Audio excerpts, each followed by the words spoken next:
warahmatullahi wabarakatuh. Bismillahirrahmanirrahim. Alhamdulillahi rabbil alamin. Wa sallallahu wa sallama wa baraka ala rasulillahil amin wa ala alihi wa sahbihi ajma'in. Amma ba'du, faqalu subhanaka la ilma lana illa ma 'allamtana innaka antal alimul hakim.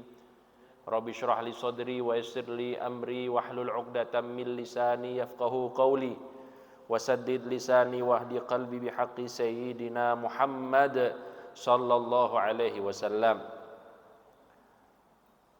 Hadirin hadirat kaum muslimin wal muslimat yang dirahmati Allah Subhanahu wa taala. Alhamdulillah, mari bersama kita bersyukur kepada Allah Subhanahu wa taala atas segenap nikmat yang telah diberikan kepada kita, terutama nikmat iman dan nikmat Islam, yang kita berharap semoga kita senantiasa diberi kedua nikmat itu oleh Allah Subhanahu wa taala. Salawat dan salam mari kita sampaikan untuk Nabi kita Muhammad sallallahu alaihi wasallam, kepada para sahabat, kepada para keluarga, dan insyaallah rahmat serta karunia Allah Subhanahu wa taala juga menyertai kita semuanya. Amin ya rabbal alamin. Hadirin yang dirahmati Allah, pada kesempatan ini insyaallah kita masih dalam pembahasan hijrah Nabi Muhammad sallallahu alaihi wasallam, yang mana juga bulan Muharram ini sangat identik dengan peristiwa hijrah Nabi Muhammad sallallahu alaihi wasallam. Perlu diketahui bahwa penanggalan Hijriah ini diawali pada zaman sahabat Nabi Muhammad sallallahu alaihi wasallam, yaitu Umar bin Khattab, ketika beliau menjabat sebagai Amirul Mukminin atau khalifahnya Rasulullah sallallahu alaihi wasallam, yang mana kaum muslimin pada saat itu ingin memiliki tahun yang dijadikan rujukan bersama. Maka beliau mengusulkan untuk menjadikan peristiwa hijrahnya Nabi Muhammad sallallahu alaihi wasallam sebagai awal tahun dari tahun Islam. Makanya kalau tahun sekarang ini berarti tahun 1445 Hijriah. Berarti sebelum itu, ya, di tahun pertama itu, tahun Hijriah itu adalah peristiwa hijrahnya Nabi Muhammad sallallahu alaihi wasallam. Hadirin yang dirahmati Allah. Akan tetapi mungkin ada yang bertanya-tanya, apakah Rasulullah sallallahu alaihi wasallam hijrah tepat pada 1 Muharram atau di bulan yang lain, di tanggal yang lain? Maka jawabannya, memang Rasulullah sallallahu alaihi wasallam dari banyak riwayat dan versi para ahli sejarah menyebutkan bahwa beliau sallallahu alaihi wasallam itu hijrah pada bulan Safar, di akhir-akhir Safar, pada tanggal 27 atau 28, atau ada yang berpendapat di awal-awal Rabiul Awal. Intinya bukan di 1 Muharram. Terus kenapa dijadikan sebagai tahun Hijriah? Iya, yang diambil itu tahunnya saja. Sebagaimana peristiwa penyerangan tentara gajah atau yang kita kenal dengan Amul Fil, ya, tahun gajah. Itu tidak tepat juga di tahun, misalnya di Muharramnya. Akan tetapi yang diambil adalah tahunnya, sebagaimana Sayyidina Umar mengambil peristiwa hijrahnya Nabi Muhammad sallallahu alaihi wasallam sebagai tahunnya.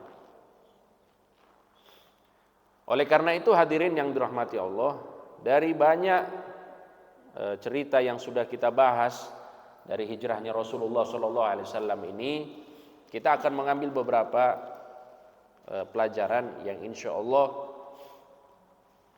akan sangat bermanfaat bagi kita semuanya. Tapi sebelum saya bahas ke pelajaran-pelajaran, ada beberapa pembahasan yang insya Allah kita akan bahas terlebih dahulu. Apa itu? Yang pertama, kedatangan Rasulullah Shallallahu Alaihi Wasallam. Jadi para ahli sejarah itu mengatakan, sebagaimana yang sudah saya sampaikan, 27 Safar Rasulullah Shallallahu Alaihi Wasallam keluar dari Mekah. Kemudian beliau menginap bermalam selama 3 malam di Gua Thaur. Yang mana Gua Thaur ini terletak di selatan kota Mekah.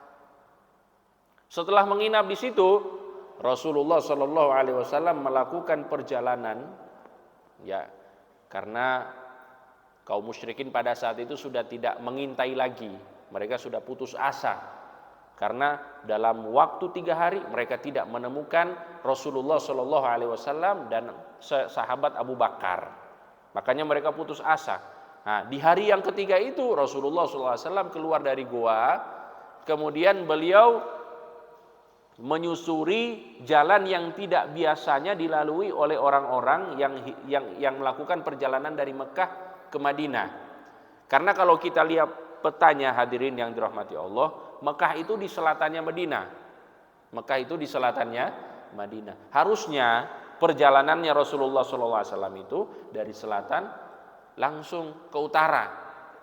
Tapi yang dilakukan oleh Rasulullah SAW, beliau ke selatan dulu, ke bawah dulu, kemudian beliau muter, tidak mengikuti jalan yang biasanya, beliau mengikuti jalan pesisir. Jadi kalau sekarang ini beliau itu Shallallahu Alaihi Wasallam mengikuti jalan yang melewati kota Jeddah. Jadi di pesisir Laut Merah, lewat di pesisir Laut Merah, kemudian belok sampai ke kota Madinah. Makanya durasi waktu yang dibutuhkan dalam perjalanan itu cukup lama, bisa dikatakan seminggu lebih.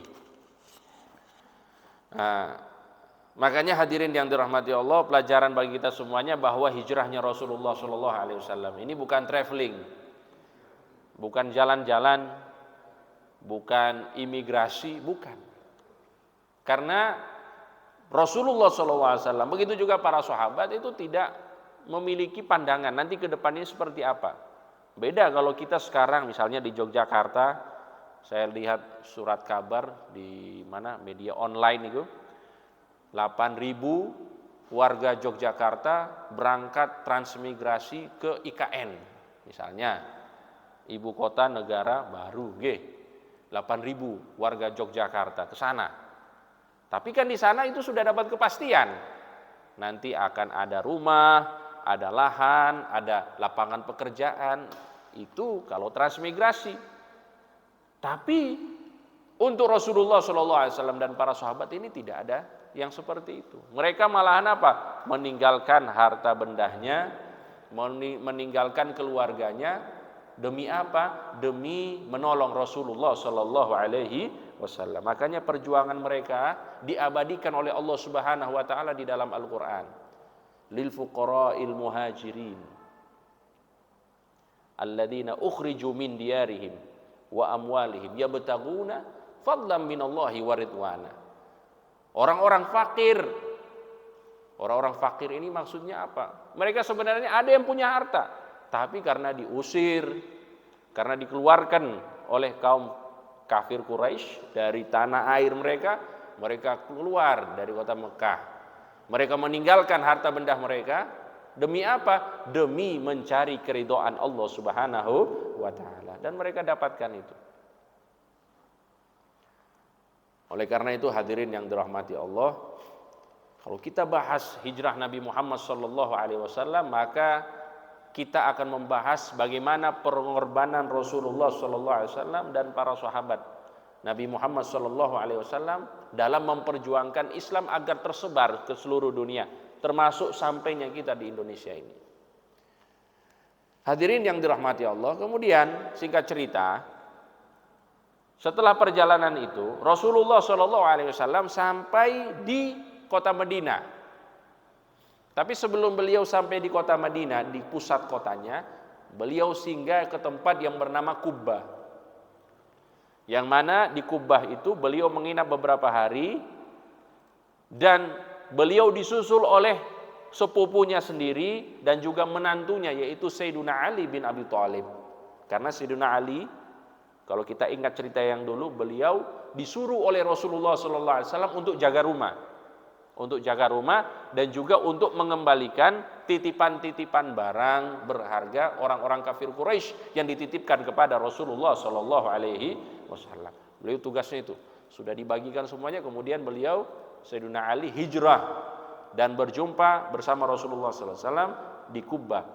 Berarti sudah ada Rasulullah, sudah ada Sayyidina Abu Bakar dan Sayyidina Ali bin Abi Thalib.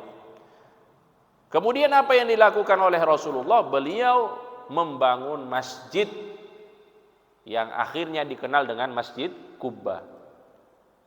Masjid yang penuh keberkahan karena dibangun atas dasar ketakwaan kepada Allah Subhanahu wa taala. Hadirin yang dirahmati Allah, ya semoga kita semuanya diizinkan oleh Allah Subhanahu wa taala untuk pergi ke Masjid Kubbah ini. Karena Masjid Kubbah ini sangat besar ganjarannya bagi siapapun yang sholat di situ. Dikatakan bahwa barang siapa yang berwudu di rumah, kalau di orang umroh berarti di hotelnya dia wudu, kemudian dia pergi ke Masjid Kubbah, dia sholat di situ 2 rakaat, maka seperti umroh bersama Rasulullah SAW. Pahalanya. Nah, jadi hadirin yang dirahmati Allah, kemudian langsung kita bahas setelah Rasulullah SAW di Kubbah, beliau bersama Sayyidina Abu Bakar dan Sayyidina Ali menuju kota Madinah, di pusat kota.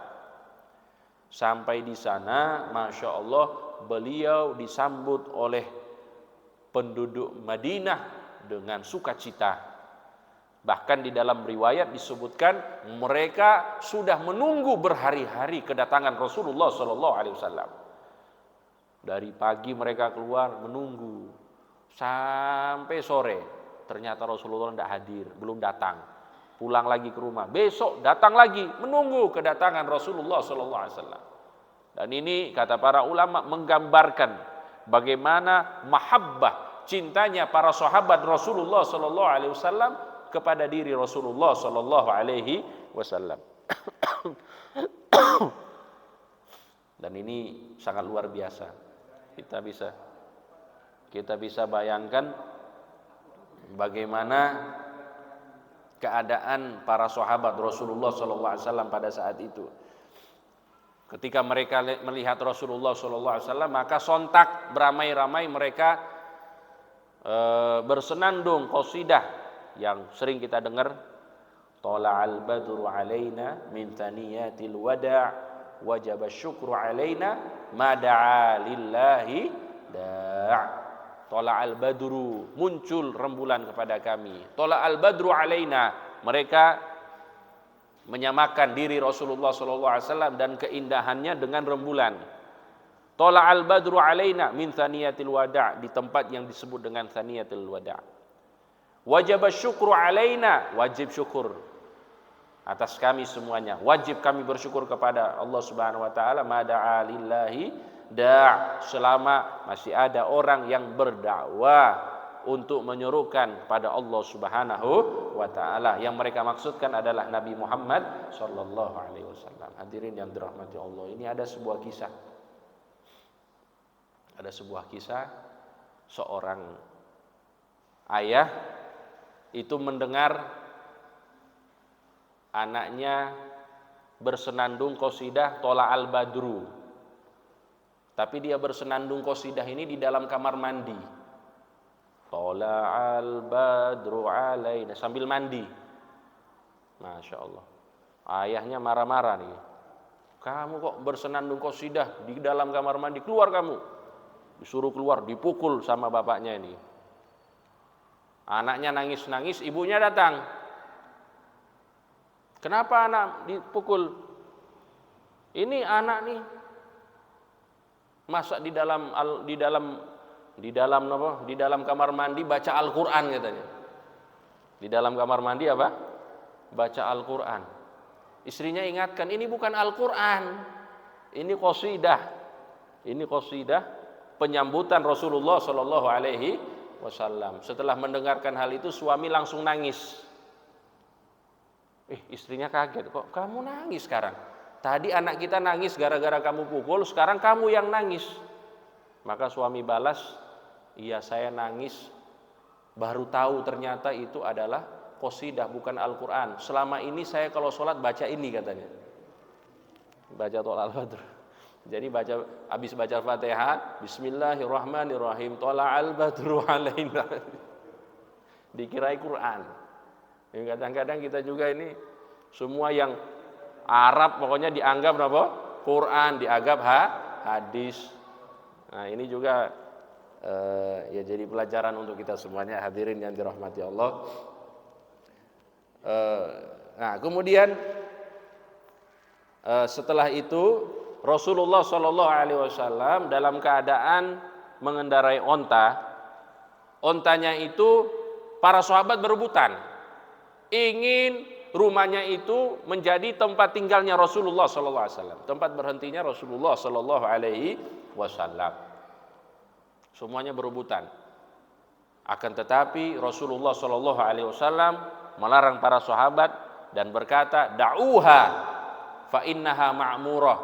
Biarkan onta ini jalan sendiri, karena onta ini diperintahkan oleh Allah Subhanahu wa taala. Maksudnya apa? Dia akan memilih sendiri mana yang akan menjadi tempat tinggal Rasulullah Sallallahu Alaihi Wasallam. Hadirin yang dirahmati Allah, kemudian jalanlah onta ini. Kemudian dia berhenti di satu tempat, dibilang, oh di sini akan dibangun masjid. Setelah itu berdiri lagi, jalan lagi, berhenti di depan rumahnya sahabat Nabi Abu Ayyub Al-Ansari. Nah, ini sahabat Nabi yang bernama Abu Ayyub Al-Ansari. Wah, langsung kegirangan Abu Ayyub Al-Ansari. Karena apa? Karena ternyata rumahnya yang dipilih oleh Allah Subhanahu wa taala untuk menjadi tempat transit, tempat tinggal sementara Rasulullah Sallallahu Alaihi Wasallam. Hadirin yang dirahmati Allah, kemudian ternyata tonggonya sahabat Abu Ayyub Al-Ansari ini ada perempuan-perempuan dari Bani Najjar. Pas mereka lihat, Masya Allah, rumah kami dekat dengan tempat singgahnya Rasulullah Sallallahu Alaihi Wasallam, mereka langsung sontak menyandungkan sebuah qasidah. Mereka berkata kepada Rasulullah Sallallahu Alaihi Wasallam, nahnu jawarin min Bani Najjari. Kami adalah wanita-wanita, adalah anak-anak kecil dari kabilah Bani Najjar. Ya habbadha Muhammadun min jari. Sungguh bahagia, sungguh enak bisa menjadi tetangga Rasulullah Sallallahu Alaihi Wasallam. Kemudian Rasulullah Sallallahu Alaihi Wasallam bertanya kepada mereka, perempuan-perempuan ini, anak-anak kecil, ada perempuan-perempuannya, apakah kalian mencintaiku? Maka mereka menjawab, iya, kami mencintaimu wahai Rasulullah SAW. Kemudian Rasulullah menjawab, Allahu ya'lamu anna qalbi yuhibbukunna. Allah Maha tahu bahwa hatiku ini juga cinta kepada kalian. Shallu ala Nabi Muhammad. Hadirin yang dirahmati Allah, ini bisa kita bayangkan, kita saja kalau ketemu dengan orang soleh, kemudian orang soleh ini bilang, saya cinta kepada Anda atau pada kalian, bagaimana kegirangan dan kesenangan dari hati kita? Pasti kita akan sangat gembira ketika ada orang soleh mengatakan bahwa dia cinta kepada kita. Bagaimana halnya dengan Rasulullah SAW? Ini kalau sudah dapat cintanya Rasulullah, beres. Urusannya apa? Beres. Pasti dia akan mendapatkan syafaat Nabi Muhammad Sallallahu Alaihi Wasallam. Ya, semoga kita ini yang baru belajar cinta Nabi Muhammad Sallallahu Alaihi Wasallam ini juga dibalas cinta kita oleh Rasulullah Sallallahu Alaihi Wasallam. Amin amin ya rabbal alamin. Hadirin yang dirahmati Allah, dan ini juga jadi pelajaran bahwa Nabi Muhammad Sallallahu Alaihi Wasallam itu juga berkomunikasi dengan perempuan. Ya, bukan berarti kalau laki-laki harus dengan laki-laki saja, tidak boleh berkomunikasi dengan perempuan. Ya namanya batasan hanya komunikasi, bercerita, selama itu tidak mengundang fitnah maka tidak masalah. Dan hal itu dilakukan oleh Rasulullah Shallallahu Alaihi Wasallam. Bahkan beliau mengutarakan cintanya kepada umatnya dari kalangan sahabiyat. Dan ini insya Allah hal yang tidak melanggar syariat, sebagaimana mungkin difahami oleh orang-orang yang mengatakan bahwa tidak boleh ada hubungan sama sekali laki-laki dan perempuan, bahkan dalam batasan komunikasi misalnya. Dan saya pernah menemukan, hadirin yang dirahmati Allah, dulu di sekolah, saya dulu pernah ngajar di sekolah, di madrasah, itu ada ustadz yang diundang. Ustadznya diundang ini ya kebetulan sekolahnya ini sekolah khusus perempuan. Sekolah khusus perempuan. Si ustadznya ini diundang untuk memberikan tausiah apel pagi. Ini kisah nyata. Pas beliau masuk, ada satu hal yang agak aneh. Apa itu? Helmnya nggak dibuka. Jadi helmnya helm hitam ini, iya ditutup Pak Gi. Kemudian mulai ceramah. Jadi ceramahnya pakai apa? Pakai helm. Pakai helm. Karena apa? Di hadapannya katanya perempuan. Ya kita bilang ini kenapa Pak? Ya jenengan tutup, buka ya sama aja kelihatan perempuannya. Gitu. Ya ini ya artinya ya pemahaman-pemahaman seperti ini ya perlu diluaskan dengan membaca banyak literatur dan juga dari contoh ini dari sirah Nabi Muhammad Sallallahu Alaihi Wasallam. Hadirin yang dirahmati Allah Subhanahu Wa Taala. Nah, kemudian di sini ada satu cerita juga yang bisa kita sampaikan pada kesempatan ini, yaitu keadaan Rasulullah Sallallahu Alaihi Wasallam saat beliau tinggal di rumahnya Ayyub Al-Ansari, Abu Ayyub Al-Ansari. Dikatakan bahwa rumahnya Abu Ayyub Al-Ansari ini 2 lantai. Ada lantai 1, ada lantai 2. Dan ketika Rasulullah Sallallahu Alaihi Wasallam masuk ke dalam rumah, beliau langsung ditawarkan oleh Abu Ayyub, wahai Rasulullah silahkan tinggal di atas.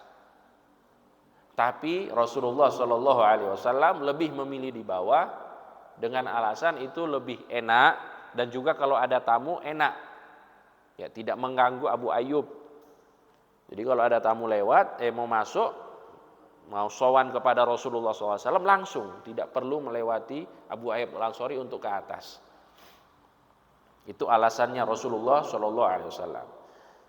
Akan tetapi Abu Ayyub Al-Ansari ya pastinya tidak enak.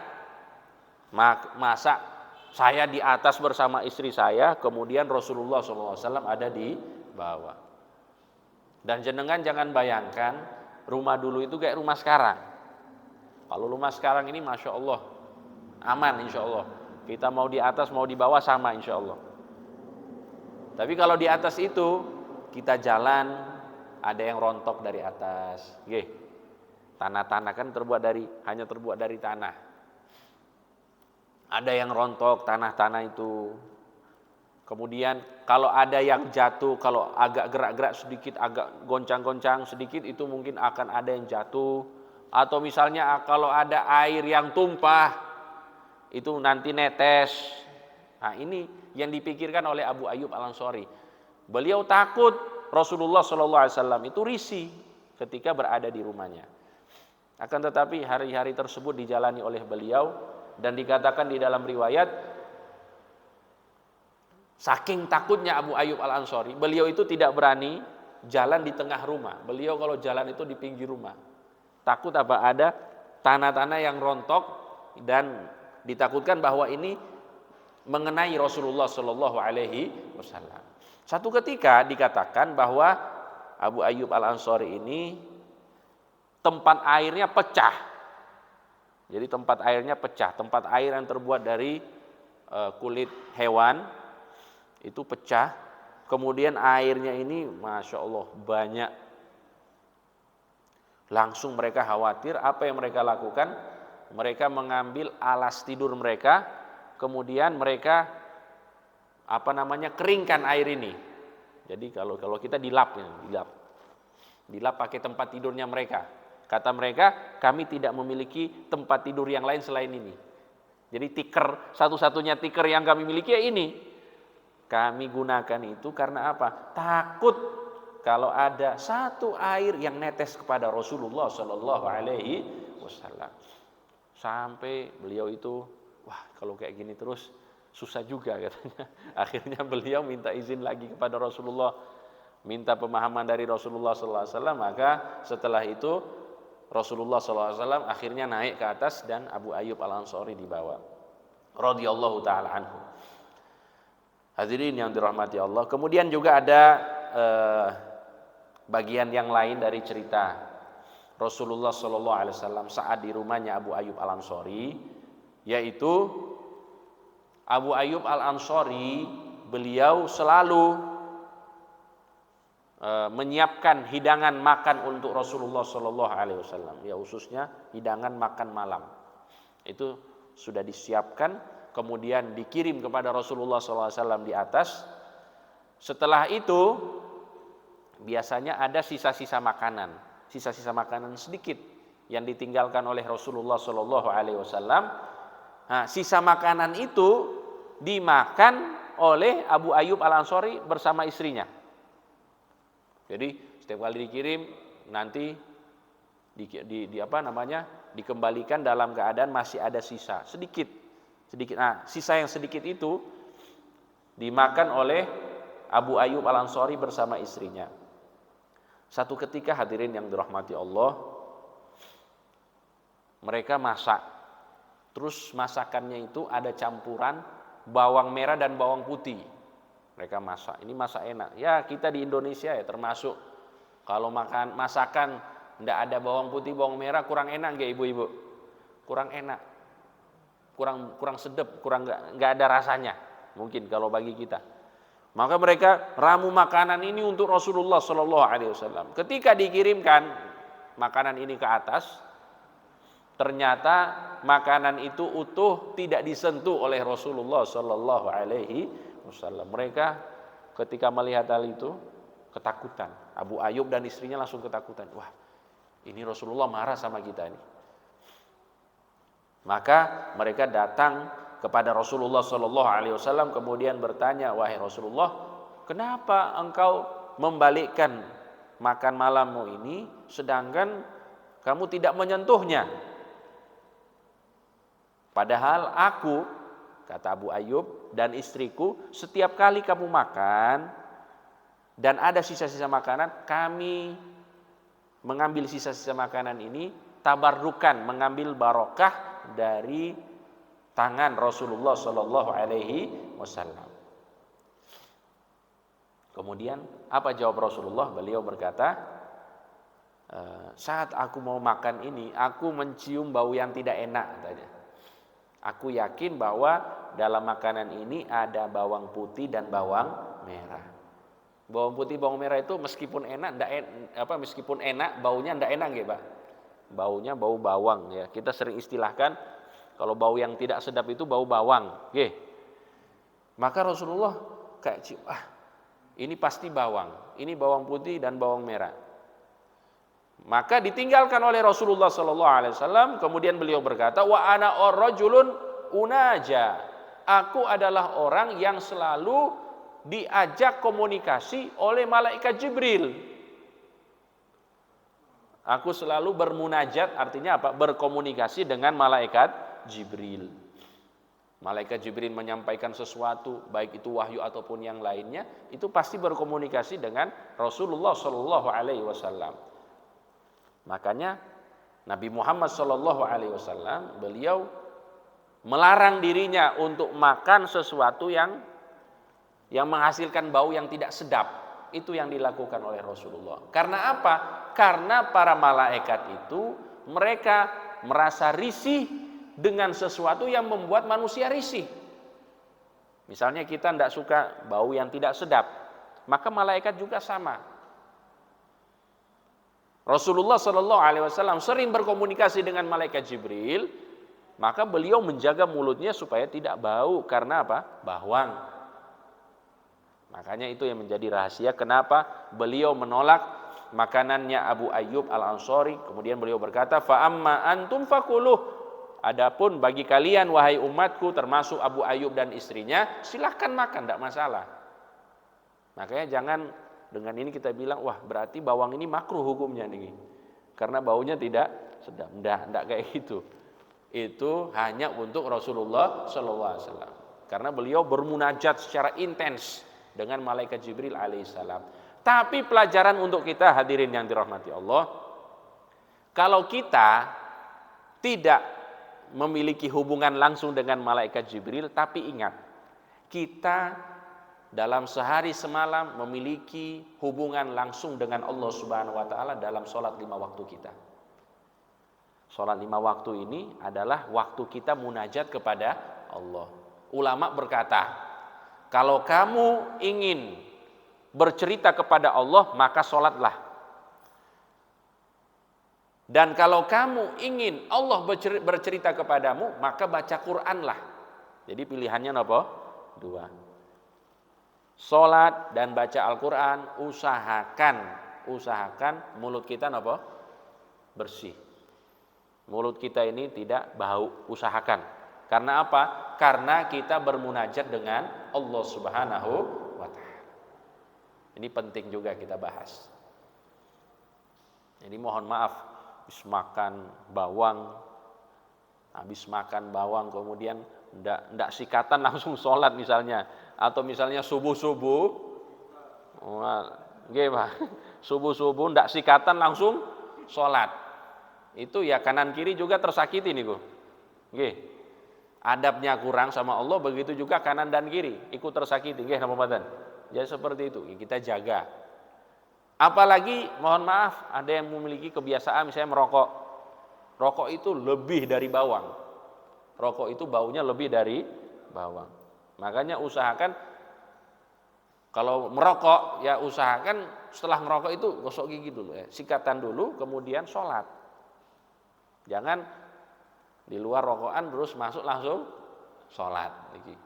Nah ini juga peringatan supaya apa? Supaya kita menjaga adab-adab masjid, menjaga adab-adab masjid, dan juga adab-adab munajat kita kepada Allah Subhanahu wa taala.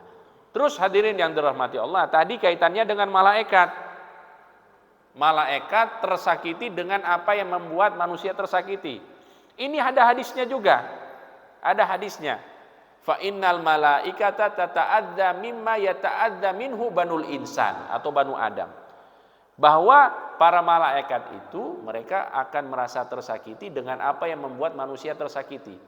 Jadi kalau misalnya kita sholat, mohon maaf badan kita bau, baju kita bau, mulut kita bau, bukan cuma manusia yang tersakiti, malaikat juga ikut tersakiti. Makanya kalau ke masjid itu pakai wewangian, pakai baju yang harum. Kemudian kalau perlu mandi, terus juga menjaga penampilan, berhias dan lain sebagainya, sebagaimana firman Allah Subhanahu wa taala, ya bani Adam khudhu zinatakum inda kulli masjid. Wahai manusia, pakailah perhiasan-perhiasan kalian ketika kalian pergi ke masjid. Perhiasan itu baju yang bagus, wangi-wangian dan lain sebagainya. Ngaten nggih? Nggih, mohon maaf niki kalau ada yang tersinggung niki Pak. Tapi insyaallah ini untuk maslahat bersama. Tapi selama ini saya dapatkan di Al-Iqbal harum semuanya. Alhamdulillah. Kanan kiri harum, apalagi imamnya makin harum nih. Hadirin yang dirahmati Allah. Nah, kemudian di sini juga ada pelajaran terakhir bagi kita, yaitu apa? Para sahabat itu bertabarruk dengan Rasulullah Shallallahu Alaihi Wasallam. Tabarruk itu artinya mengambil barokah, dari Rasulullah Shallallahu Alaihi Wasallam. Sebagaimana Abu Ayyub Al Ansari bersama istrinya, begitu juga para sahabat yang lain. Ketika Rasulullah SAW wudu, itu dikatakan dalam sebuah riwayat hadis di Sahihul Bukhari bahwa tidak ada air sisa wudu Rasulullah yang jatuh di tanah. Semua air wudhu Rasulullah itu ditampung oleh para sahabat. Karena apa? Barokah dari Rasulullah sallallahu alaihi wasallam. Ditampung. Semua sahabat berharap mendapatkan air sisa wudhu Rasulullah sallallahu alaihi wasallam. Bagi yang tidak dapat, itu memegang tangan orang yang dapat air sisa wudhu Rasulullah sallallahu alaihi wasallam. Itu saking apa? Semangatnya para sahabat dalam mengambil barokah dari Rasulullah sallallahu alaihi wasallam. Dan masih banyak yang lainnya yang insyaallah kita akan bahas di pertemuan yang lain. Mudah-mudahan ada manfaat untuk kita semuanya. Mari kita tutup majelis ini dengan baca doa kafaratul majlis. Subhanakallahumma wa bihamdika asyhadu an la ilaha illa anta astaghfiruka wa atubu ilaik. Sallallahu ala sayyidina Muhammadin wa ala alihi wa sahbihi wasallam. Walhamdulillahi rabbil alamin. Wassalamu alaikum warahmatullahi wabarakatuh.